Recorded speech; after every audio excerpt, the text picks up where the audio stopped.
And the man himself, Mr. Sanjay Manu. So, tell us, Sanjay, what did you just do? So I came second at the 2022 Nationals in Trinidad and Tobago with Dragon Adventure Link Punk mix things. What the? That's a lot of weights there, you know. I need to see this. Lots of engines. That is more than I could count, maybe. Anyhow, without further ado, let's just jump into it. Let me see that spicy text and Switch to choice engines. Alright, so first off, I'll start off with the rocket engine. Small package, 2 rocket tracers. I'll put it like this. Yeah, that's good. 2 rocket tracers, 1 abs router, 1 rocket recharger, and 1 rocket synchro. Alright, how does, well, I assume that you know the ratios and this is standard. There are a lot of decks that play 3 tracers, 2 abs routers, and 1 to 2 rocket synchrons. I'm playing adventure in the deck, so I didn't play 2 rocket synchrons. Okay. Rocket rechargers, it's obvious because sometimes there are neat little plays with striker. You pop and you add this back, and then you toss it, and you special summon back your deck. I was considering Silver Rocket Dragon. Silver Rocket lets you look at your opponent extra deck and banish a card. But I was like, most people probably not playing Alba Lanatus, so it probably would not have been a problem for me, and it was not. Okay. 1 abs router because I'm really using it to siege, and I have a lot of ways to get to my rocket engine, whether it be through Foolish Burial, one of the rockets into Striker, Chaos Ruler milling, or Zombie Vampire milling and special summoning. Okay, nice. Yeah, so essentially, a bigger engine wasn't necessary for the deck to play. Understandable. As a rocket engine, I played the punk engine, played 2 Xiamen, 1 Foxy Tune, and 1 Dana. Right, so questions here. I know that usually they tend to play the 2 Foxy Tune and the Xiamen. How is it playing the day notes instead of the second Foxy Tune? Well, the sexy Foxy Tune, as I was gonna say. So, okay, let's start with Xiamen. Sure. Well, Xiamen being a normal summon, not the best with adventure. And yes, when you normal summon it and resolves, is great. And even with normal summon it, when you draw the adventure engine, it's great as well because sometimes you could just synchro it off immediately into Baron, or depending on what you need. Same as the rocket engine, like it's not always a brick. So let's say for the rocket engine part with the normal summons and the adventure, just explaining why it doesn't conflict. You could normal rocket tracer, make striker to add boot sector, and then use striker to pop your striker, add back the tracer special with boot sector. Oh, and nice. It's not a problem. That sounds good. Yeah, so the Sorry. Another question though. I know that they tend to play the one that searches out the trap. Did you consider that? The Madam Spider, I believe? No, so I just played the 2 Xiamen, the 1 Foxy Tune, and the 1 Dare Note because all I really wanted to do was use the Chaos Ruler and then go into Zombie Vampire if necessary, or Halki if I needed to, if I already had the adventure engine. Sure. And the Foxy Tune again was necessary because 3 Italies plus Xiamen was 5 ways to get to the Punk engine, and my deck doesn't focus on Punk. It's more as an extender. Okay, understood. Next up, we have the adventure package: 3 Enchantress, 1 Griffin Rider, 1 Illegal Knight. Oh yes. So Illegal Knight is pretty new. Came in the last set. How did that work out? So usually I'd play Griffin Rider as a going first card. So even though you're gonna synchro it off most times or link it off, you don't actually need it to resolve in the negation unless your opponent has a hand trap. And this is for as you continue out throughout the game, you have this for going into game into turn 2, turn 3, turn 4. Because at that point, if your opponent already has an established board, Illegal Knight can break the board. Sure. Also, being a level 7, both of them, hard drawing it isn't that bad even if you don't draw right. Because let's say you open this as a brick or this as a brick and you have a tuner, it just acts as an extender. And even if you draw one of the Rose Dragons, again, acts as an extender. Yeah, going second, I would usually side out Griffin Rider, because again, I would be going into a board. Griffin Rider doesn't do much. True. Also, the Illegal Knight came in very handy for if I drew it with Chaos Space, and if I needed a Dark Engraved for White Buster, depending on the hand. Oh yes, that is a really niche interaction. Yeah, it's niche, but I really focused on trying to make the deck not break as much as I could, so it was very consistent overall. And another consistency card would be 2 Magician Souls and 2 Illusion of Chaos. Basically part of Greed. Yeah, basically Pot of Greed, if you draw it with the Adventure Engine, is crazy. If you make Chaos Ruler and add this off of it, is again crazy, because there was a couple of instances where I milled Enchantress plus this. So I essentially got to draw 2 cards, plus pop a negate, plus cut an extender. That is wild. Insane. I played the Rose package, which were these 2 and the base Rose shoot. This was amazing, especially being dragons. When you do your regular combo and you go into Shooting Riser. I could explain combos after if you want. Sure. You make a Shooting Riser. The level drops, so it becomes level 3 when you send Snow. Base Rose shoot summons back 1. You can make Striker Dragon, search Boot Sector, use the Shooting Riser to make Pisty, and then Pisty can pull back Tracer, whichever dragon you need, and then you can go into Borderland or keep extending into whatever That place is you want. wild. There's a lot of synergy for sure with the dragon support. Yeah. For sure. These 2, standard in dragons, black and white. You open this or you open with Chaos Space. So it's crazy how much you can extend with it. Pluses for these. Yeah. This Shrewdo, this didn't really come up that often, but there were instances where I use it just as an extender to get extra link material, or sometimes to synchro, but oftentimes it'll just be a negate, because if you mill it, sometimes your opponent just DD crows it, not knowing what's in your extra deck, which was a big surprise factor for this deck, because the amount of engines people didn't really expect or know what to do versus the deck. True. You want Fairy Tail Snow, usually just send it off of Shooting Riser, and yeah, just use it as an interruption. That last bandless did wonders for this deck, right? Yep. With this Shudo and Fairy Tail. Crazy Nice. things. Only 4 hand traps in this Only. deck, in the 52 card deck. 1 Nibiru, 3 effective. Alright, so very big question here. Why these ratios?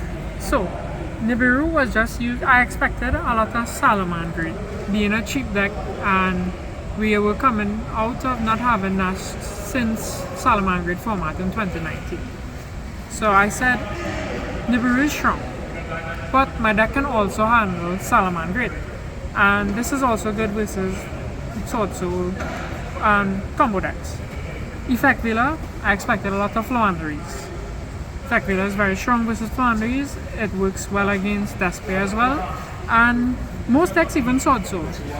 But the only reason why I played 4 hand traps was they were all light, which you can use as fodder for your baby dragons, Black Dragon and Chaos Ruler. You need the lights for Chaos Ruler. And on top of these hand traps, I also felt like, why try to prevent the board when you can just break the board? True. That is Because it there. drawing a hand trap as your 6th card is always bad. Because in this deck you OTK most of the times, or you pop a board that your opponent just can't handle. So this was just good to add off of, also I needed it to add off of Chaos Ruler. I wanted to have light or dark hand traps to add off of Chaos Ruler in the event that I were to mill one. True. And on top of these 4 going second cards, I played 3 droplets and 2 dark rulers, which, as I said, I prefer just break the board and try to prevent the board. So, how did the droplets and the dark ruler work? Did you ever find yourself in a situation where they clashed? No. So the reasoning behind these ratios with the deck were also I'm playing Magician Souls. So if I drew it first turn, I drew Dark Ruler first turn, and I know I was going to make a crazy board, I could just toss the droplets or toss the Dark Ruler and just draw 2 cards for free. And also, the droplets came up a lot where opponent made like a crazy board, just droplets, and this deck works well with the graveyard, so sending cards isn't that bad. The Dark Rulers, I played 2 because it was actually between 3 Nibiru and 3 Dark Rulers. And as I said, if I drew the Nibiru, it was strong. If I didn't draw it, okay. So I put the 2 Dark Rulers to break boards and the 1 Nibiru. And well, in the side deck, I actually played 2 Nibiru and the 1 Dark Ruler to complement it. Nice. And also, there were niche interactions where if you open Forbidden Droplet and you use their combo to send snow, on your opponent's turn, you'd use snow effect, set their monster, droplets negate the other monster, and then use snow again. Wild. It's just pluses. Everything seems to be Pluses flowing and into each pluses, other. yeah. Yeah. Well, 3 quick launch, standard, special summon a rocket from the deck. 3 chaos space, standard for dragons, black dragon, white dragon. I think those were the only targets. I think, but this allows you to draw cards, search cards. Crazy. 3 right, obviously, for the adventure package. Faithful Dracoback. Standard. Yeah. 3 Italies, just for the Xiamen. Nothing more to say. Italy, standard for the Punk Engine. You just want to be as consistent as you could. And as I said as well, all of these extra spells, if I already had them in hand, Magician Souls would allow me to just draw cards off of them. So again, Chaos Ruler Millen, if you add Magician Souls, you could get it. So you don't necessarily have to draw cards, the cards in your starting hand, in order to play it throughout the game. 1 Foolish Braille, this worked really well for Enchantress, the Strudo Absoluta. 1 Call by the Grave for the Despia matchup, or any hand trap really, but this deck plays through hand traps well. So there were many times where I'd get hit by Gamma, Ash, and still make my full board because it's confusing to the opponent where to hand trap. True. A skull could be used aggressively, to get rid of their resources. Yeah, it can. I actually used it in my top 16 match versus Sky Striker to call by a Kagari, so they wouldn't get the effect on field. Dragon Ravine, you use it to search with Romulus, and the 1 Boot Sector, which I drew in almost every hand. Alright, it's a lot of engines, a lot of cards. So question, Yeah. would you keep it at, what is this? 52. 52. Okay, but first, why 52? Okay, so the reason behind 52 was I wanted to fit as much consistency engines and extenders as I could. And as I explained with the hand traps, if you draw it first turn, great. If you were playing second, Chaos Ruler gets you to hand traps. And your Magician Souls as well.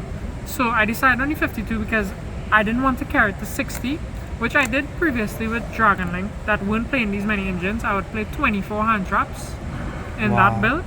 And I won on many tournaments with it, but in this case, and I feel for this sort of event, you want to draw more consistency cards to break boards rather than try to prevent them. Because if you draw like 3 hand traps plus 1 engine card, if your 1 engine gets stopped, okay, you just lose because let's say for Despia, they could top deck Brand Diffusion, and sometimes you could run through all your hand traps in 1 turn trying to stop your opponent. So it's kind of like the same concept as Despia is playing right now, where they just play a bunch of consistency cards and break boards instead of playing the hand traps. True. So it's basically just a different approach. Is either you play to reach the top deck wall, or you just try to break through while getting the engines going. Yeah, but you sometimes you end up reaching to top deck, but once your combos resolve, it's crazy to think your opponent could even break the board. So versus our friend Jacob, he my first turn board, he actually opened droplets and he negated 3 of my monsters, and he still lost because I had a 4th monster, the Borderland, that he couldn't negate, and he tossed so many cards that he didn't have any follow-up. So speaking of follow-up, how was the follow-up in his deck? Like if they ever managed to break your board? Okay, so I could get into the extra deck first, and then I could Sure, let's go to that. So the 1 Striker Dragon for Boot Sector, which we always have in hand. The Heretic Seal, I only made this like 2-3 times for the entire tournament, which was 9 Swiss rounds and top 16 to finals. I may cut it in the future, I'm not sure, because you are really in a position where you need to control the game with seal. You more just make a big board and your opponent can deal with it. Christie, MVP, Halki, MVP. Romulus was good. A lot of the times it wasn't too necessary, but then a lot of the times it was necessary for the hands that weren't that strong. And the reason why I say it wasn't as necessary sometimes was because you'd like make Chaos Ruler, mill, and then you'd get into Rocket Tracer and then Striker could pull it back. Triple Burst. So Triple Burst Dragon. It was between Triple Burst Dragon and Quad Barrel Dragon. Quad Barrel Dragon, discard one, pop one, summon if it's a Link monster. I almost put in the Quad Barrel, but Triple Burst is essential for if you use Striker Dragon before you do your combo. Because if you use your Striker Dragon from before, you don't have the arrow. With Triple Burst, you could summon the Pisty and then use your 2 monsters, which is usually Hulk and the next monster, to make Triple Burst like this. And then you could do your play and then you could summon.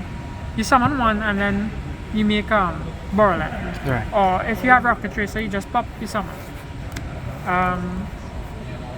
Played the one Nightmare Unicorn.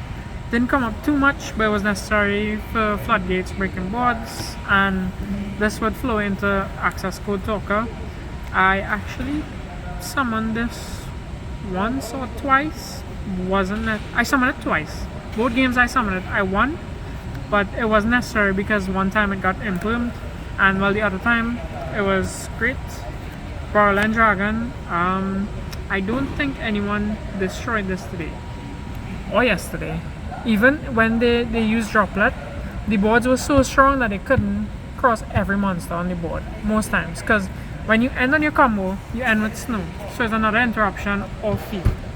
Question. So, I know you mentioned playing some Despair, right?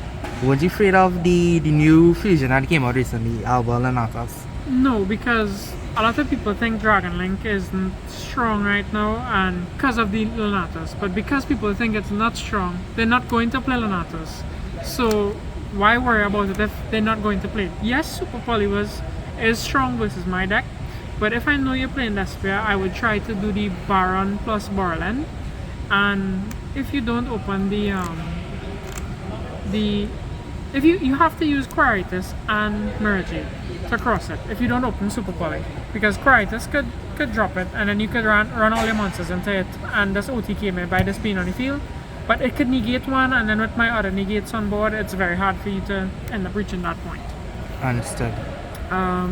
So for the 1 XYZ Zombie Vampire, this is using the Punk combo. Chaos Ruler, probably one of the best cards in the extra deck. This got me to so many things. It milled Enchantress, got me to hand traps.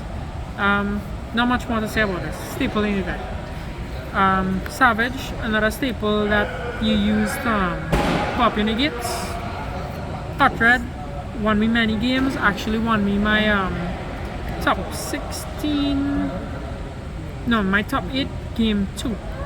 Because my opponent I didn't draw well, and I knew they were playing Despair, and I had Call by the Grave and Droplets set, and I knew, okay, if they open something like Twin Twister, this can negate, I have Call by Droplets.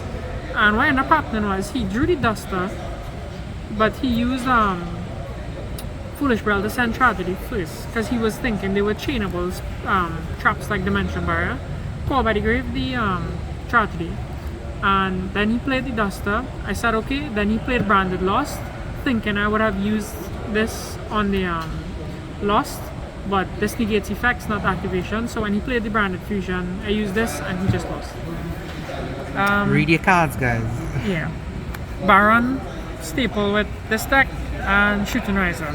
Also MVP for sending Snow whole day. Awesome. Sometimes even Enchantress, any monster really you needed for follow-up, because sometimes you might have drawn Snow and you tossed it with Ravine in your own turn.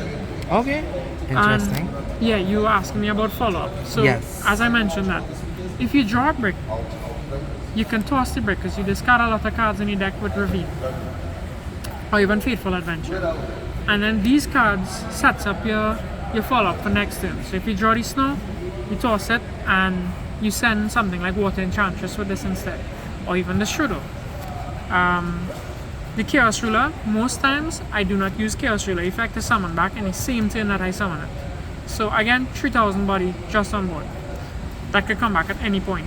Enchantress, often in the graveyard. I also play Legal Knight plus Griffin Rider, which you saw. And that gives me an option to summon the token with another disruption twice. Usually people only play the Griffin Rider.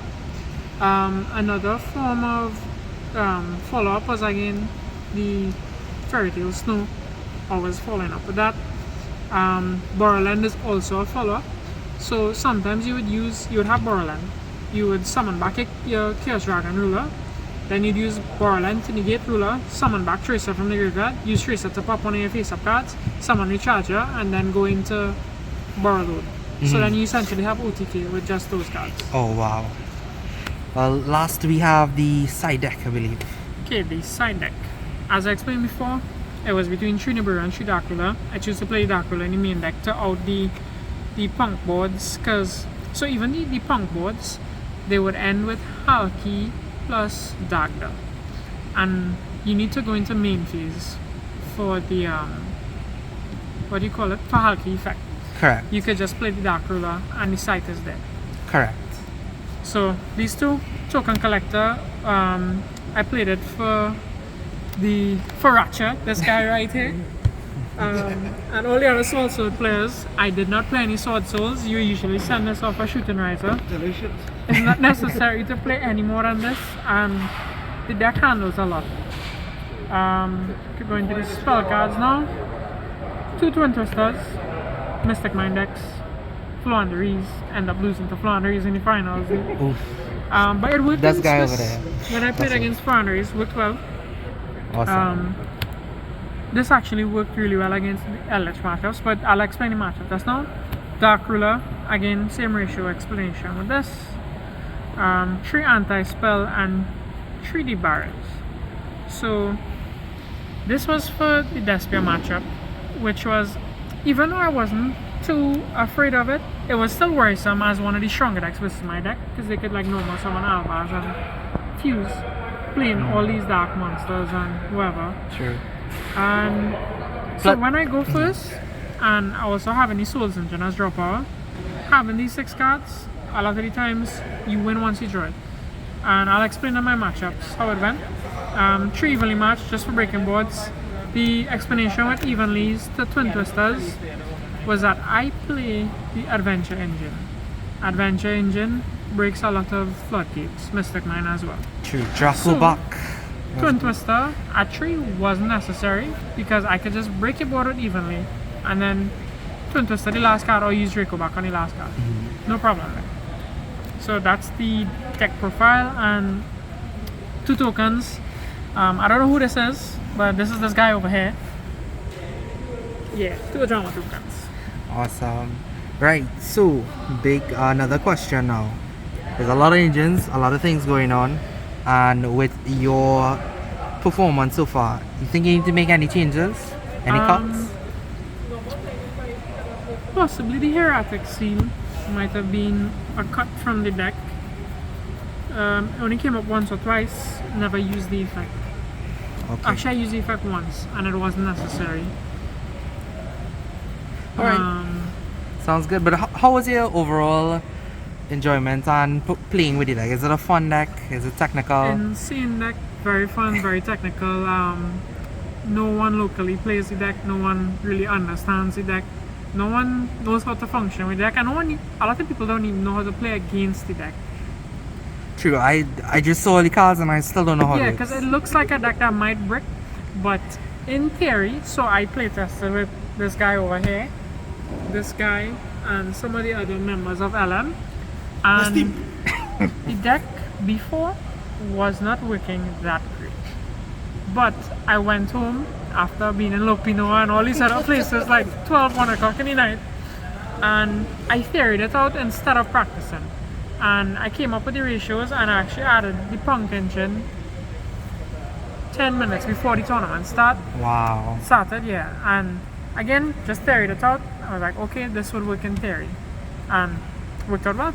Awesome. Lastly, any shoutouts? Well, shout out to LM, Best team. S team. Both of us were in finals.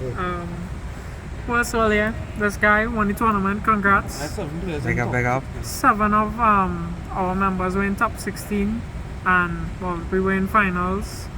Shout out to the people that lent me cards for the deck. A lot of them are team members, and pardon? MVE. Yeah, shout out to MVE for hosting this incredible event and hosting it year after year, providing us with a place to play every Sunday, making it a real true community. Mark Amarali, you the MVP of MVE. Yeah, shout out to everyone, lend me cards, help me test, practice. Yeah. Awesome. Shout out to my brother as well. Big up to Satya, where he at? I don't even know where he is, But this has been super informative, and thank you so much for allowing this guest appearance on your channel. It's been good. It's your boy VKOTR signing out till next time. LMS team.